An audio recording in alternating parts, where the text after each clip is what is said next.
Hey, what's up you guys? Today we're going to show you how to load your Kia Sorento onto a U-Haul car hauler. Now your Sorento may slightly differ from the one we're using in this video, but let's start by prepping our towing vehicle and our car hauler. First, make sure that the towing vehicle is in park with the parking brake set. Double check the trailer's wiring harness, coupler, and safety chains to make sure that they are securely attached to the towing vehicle.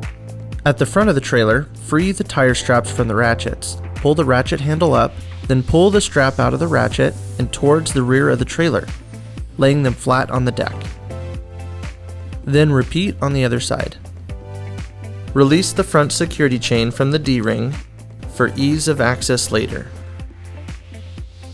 Next, lower the driver's side fender, release the two latches, one located in the front, the other located at the rear. Now rotate the fender down. Now prepare the loading ramps by releasing the latches that are holding the ramps in place and pulling the ramps completely out. Then repeat on the other side. Release the rear security chain from the D-ring for ease of access later. Center the vehicle to be loaded behind the car carrier. While loading the vehicle, drive slowly and have an observer make sure the front of the vehicle does not hit the ramps. During the loading process, make sure your guide stands off to the side. Continue slowly up the ramps and onto the trailer until the vehicle's tires come to rest against the stops at the front of the trailer. Before exiting the vehicle, be sure to place the vehicle in park and engage the parking brake. Position the straps up and over the front tires, making sure that they are centered over the tire. Move each strap ratchet left or right to align it with the center of the tire.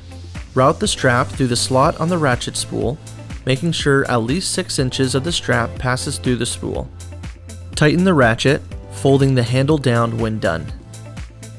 Then repeat on the other side. Finish securing the vehicle by fastening the security chains to the frame or other structural member. Leave some slack in the chain, looping them around and securing them through an open link through the S-hooks. You will have to do this at the front and the back of the vehicle. Stow the ramps by lifting them and sliding the back until the latches re-engage and are correctly securing the ramps. Raise the driver's side fender and secure it with both latches. Recheck the tire straps and all hookup connections after the first 5 miles, again after 50 miles, and thereafter at all stops during your travels. For more information, you can visit your closest U-Haul store or uhaul.com.